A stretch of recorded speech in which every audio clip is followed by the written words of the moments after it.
Welcome to Sravani's media.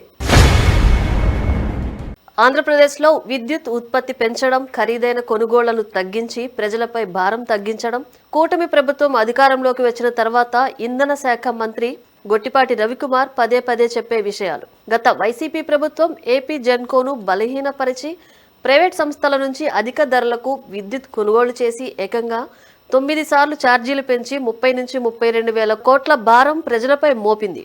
మేము స్వంత ఉత్పత్తి పెంచి కొనుగోలు ఖర్చు యూనిట్ కి ₹7.71 నుంచి ₹6.35కు తగ్గించాం. దేశంలోనే తొలిసారిగా 13 పైసల ట్రూ డౌన్ చేశామని మంత్రి ప్రకటించారు. ఈ వ్యాఖ్యల్లో వాస్తవాలు ఎంతవరకు సరైనవి? అసలు అధికారిక డేటా, ఏపీ ఈఆర్సీ ఆదేశాలు ఏం చెబుతున్నాయి?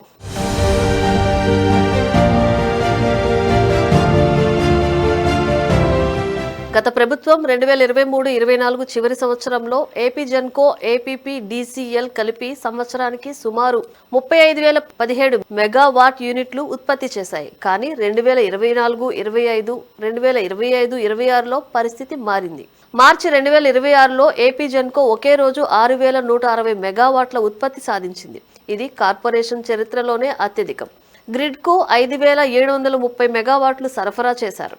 జనవరి 2026లోనే 6,009 మెగావాట్ల రికార్డు సృష్టించింది. థర్మల్ ఉత్పత్తి 30% పెరిగిందని మంత్రి సెప్టెంబర్ 2025లోనే ప్రకటించారు. Narla Tatarao thermal power station, Rayalaseema thermal power ప్లాంట్లలో మెయింటెనెన్స్, కోల్ క్వాలిటీ మెరుగుపరచడం, ఫైనాన్షియల్ సపోర్ట్ ద్వారా ప్లాంట్ లోడ్ ఫ్యాక్టర్ పెరిగింది. గతంలో ప్రైవేట్ కొనుగోళ్లపై ఆధారపడటం వల్ల ఏపీ జెన్కోను బలహీనపరిచారు అని మంత్రి ఆరోపించారు. అధికారిక నివేదికలు కూడా గతంలో థర్మల్ ప్లాంట్లు తక్కువ ఉత్పత్తి చేశాయని సూచిస్తున్నాయి. Polavaram, lower Sileru, upper Sileru pumped storage ప్రాజెక్టులు వేగవంతంగా జరుగుతున్నాయి.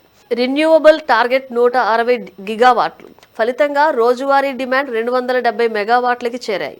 ఓపెన్ మార్కెట్ నుంచి ఖరీదైన కొనుగోళ్లు తగ్గాయి. ఇటీవల డే టైమ్ సర్ప్లస్తో థర్మల్ తగ్గించి చౌక మార్కెట్ నుంచి కొనుగోళ్లు చేసి 65 కోట్లు ఆదా చేశారు.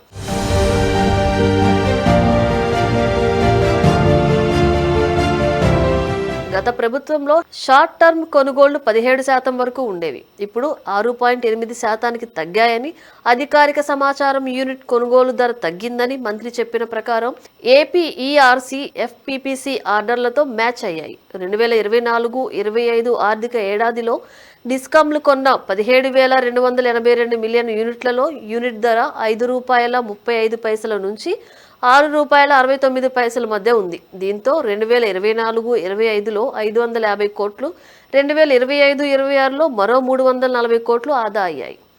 సెప్టెంబర్ 2025లో ఏపీ ఈఆర్సీ ఆదేశంతో డిస్కామ్లు 924 కోట్లు ట్రూ డౌన్ చేయాలని ఆదేశించాయి. దీంతో నవంబర్ 2025 నుంచి యూనిట్కి 13 పైసలు తగ్గింపు అమలైంది. ఇది దేశంలోనే తొలి ట్రూ డౌన్. గత ప్రభుత్వం వేసిన ట్రూ యాప్ భారం సుమారు 4,498 కోట్లు ప్రజలపై పడకుండా ప్రభుత్వమే భరించింది. 2026-27కి టారిఫ్ హైక్ లేదు. రెవెన్యూ గ్యాప్ ప్రభుత్వం భరిస్తుంది. ఏపీ జెన్కో అధికారిక వెబ్సైట్ సమాచారం ప్రకారం ఆపరేషనల్ ఎఫిషియన్సీ, మెయింటెనెన్స్, ఫైనాన్స్ అనేవి ప్రధానం. ఇన్స్టాల్డ్ కెపాసిటీ 21,457 మిలియన్ వాట్లకు పెరిగింది. ఏపీ ఈఆర్సీ ఆర్డర్లు, డిస్కామ్ ఎనర్జీ ఆడిట్ రిపోర్ట్లు ధర తగ్గడం, ఆదాను సూచిస్తున్నాయి. గతంలో 9 సార్లు హైక్ జరిగిందనేది కూడా రికార్డుల్లో ఉంది. డిమాండ్ వేగంగా పెరుగుతోంది. లాంగ్ టర్మ్లో కొత్త కెపాసిటీ అవసరం. ప్రస్తుతం డే టైమ్ సర్ప్లస్తో మార్కెట్ నుంచి చౌకగా కొంటున్నారు. ఇది కూడా ఆదా.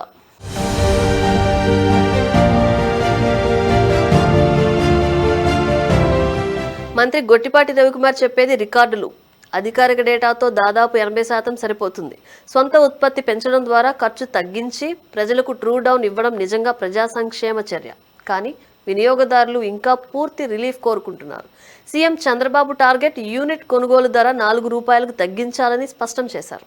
రాబోయే సంవత్సరాల్లో రిన్యూవబుల్ పాలసీ, పంప్డ్ స్టోరేజ్ ప్రాజెక్టులు ఈ లక్ష్యాన్ని సాధించేస్తాయా అనేది కీలకం.